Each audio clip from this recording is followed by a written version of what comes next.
مسألة أولياء وصالحين وعلماء ورقمان ليك عالم كزنا بيتو أهل السنة أصلا أو ضلبت شو كانيك لم أخيرا هذا فكر هي والله أوزانا أو الرقي لعلماء ورقي لخلق ولا أهل السنة مية أهل السنة يكرم يعني أبيوتي الحب خوش بيستي كشتيك كزنات وانا منافسة وتحدي أما بكالو مسألة كمسألة حب بويا مسائلي حب لقلب يا وقورة كانوا وشاكا كانوا أو أنا هندي جاربة إشكال لمسألة قناها على خو من مهما كان قناها كم حب خوش يستيم هي بو أولياء وبو بياو شاكان وبو صالحين وبو أنبياء يهم أصلا صلوات أدين هر جارباسي بيغمبران أكين أكسرنا عليهم الصلاة والسلام هميان صلاة والسلام خوين لسرلي باسي أولياء أكين هروا ألين باشا رزوانيان بو أنيرين مثلا باسي أصحاب أكين باسي تابعين أكين هركز باس أكين إما زور بقوري باسي أكين باشا أما إما رزقارك أم قوري باس كردنا أفرمي هيا يعني بخوشويستي فقيران بخوشويستي مشايخ وصالحين وعلماء وزورتون بوسر قوركانيان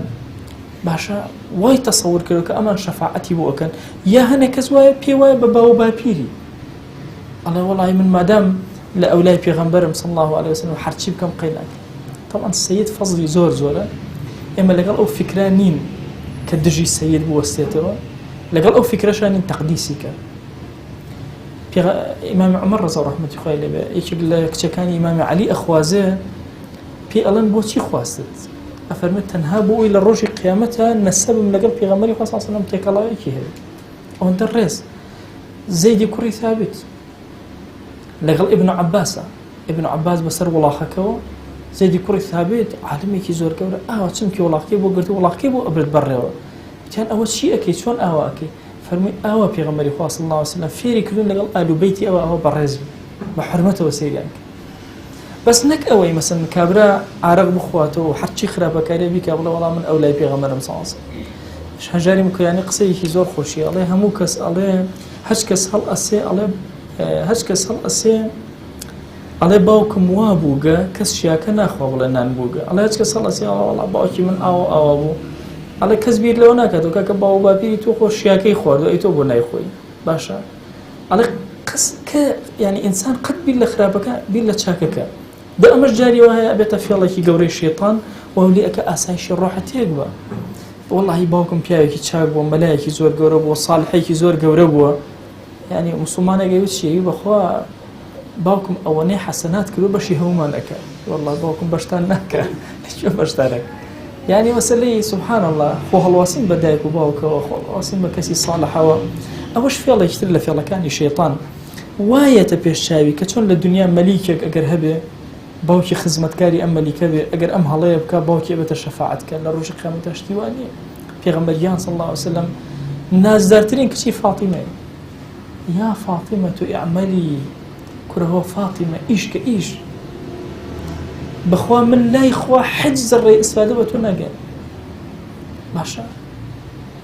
يعني شلون استفادة بيناي أو باك نا أجر صالح بي رتبة برزبيته وكهاتي حتى تجاوز أكيد الديت هيج استفادة بيناي قال كرده وكان يخود ده مزراندين يخود همو أوش كالله لسادات مسيدة هم ما أنا وشي في غمريان صلى الله عليه وسلم للطرف فاطمة جا فاطمة أعمالي خوي فريا كوتب أي تولو خوارو شيء غير أعمالي خود فرياتك بويا أسايش الروح قد رزنا به إلا إنسان كرده وكاني خالص جوان ركبه جيبه جيكا لقنا خوي بارزه هندي كتير من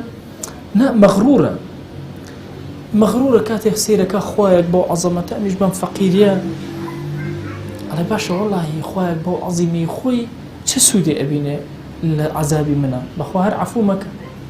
خو أجر عفو مكا هيج لملكي أو كم نابته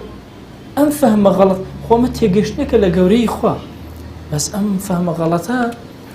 يعني مرجني أوي بلي خواناز به يتر إيمان دار يخو الشيطان خواناز الشيطان نيود فبعزتك لأغوينهم أجمعين سويني بعزتي خوا خوالي شو باش عزتي خويا ناس دي باش عزتي خويا ناس شلون بيتشوانيك أم في الله الشيطان واد لي أكاك توشي جناهتك بويا برزك أنا مسألة غرابون بخوا يا أيها الإنسان ما غرك بربك الكريم پروردگاری تو کە زۆر کەریمە چی وای لێ کردو کە تۆ مەغڕور بی لوتە بەرز بێ بەرامبەری گوناهکەیت و گوێی نەدەیتێ بۆ عەزەمەتەوە ئەویش سەیرت کرد. یعنی مەسائلی شەیطان لە مەسائلی گوناهەکانە بە ئەنواع شێواز لە دەقەکانەوە لە مەسائلی جەبرە لە مەسائلی ئەرجاء لە حوبە لە مەغڕوریەتە لە هەموو لایەکانەوە هێرشمان بۆ ئێمە. ئەی ئێمە چی بکەین؟ یعنی ئایا تەمامی سەعادەت بۆ ئێمە دروست ئەبێ ئەگەر بێت و ئەم ئیشکالاتانەمان هەبێ؟ نەخێر. بۆیە ئینسان جاری وا هەیە تەوبەش ئەکات چێژ لە تەوبەکەی وەرناگرێت چونکە فەهمێکی غەڵەت لە مێشکایەتی لە مەسەلەی تەوبە وا تەسەورەکە بە وشەیەکی بەسیطی ئەستەغفیرڵڵای خوا لێ ئەبورێ وەڵڵا جاری وایە یعنی چۆن ئەها دین ڕەحمەتە ئەها دوولە تۆ ئێستا لایەکیان سیرکەن بە پێوەری خوا دووشتان بۆ ئەپێوە ئیتر معلوماتەکە ڕێک وازەحە. ئەگەر عەبدێک هات گوناهی کەبیرە غەیبەت زۆر گوناهی کەبیرە و حەق الناسیش حەق الناسەکەی لێگەڕێ بەشەکەی خوا کە گوناهێکی کەبیری زۆر کەبیرە هات 9 جار غەیبەتی کرد 9 جار ئەو گوناهە گەورە غەیبەتی کرد یەک جار لە مەجلیسێکە لەبەر خاتی خوا زمانی خۆی گرت ئەو غەیبەتی نەکرد لە پێوەری منە ئەڵەم ئەمە غەیبەتکارە جەهەنەمی بەس لە لای خوا جەل جەلاوەها نییە. ئەو یەک جارە زۆر گەورەیە بەدە بۆی حسابە ئەم کەسێکی ناجحە نەجاتی ئەبێ لە قیامەتە. دەی ئەمە لە ڕەحمەتەکەی کە ئەوا سێرەکەم الحەمدولله یعنی ئینسان ئەوەنە خراپە بکە تۆزە چاکە ئەکا ئەوەنە پلەی بەرزە بەڵێ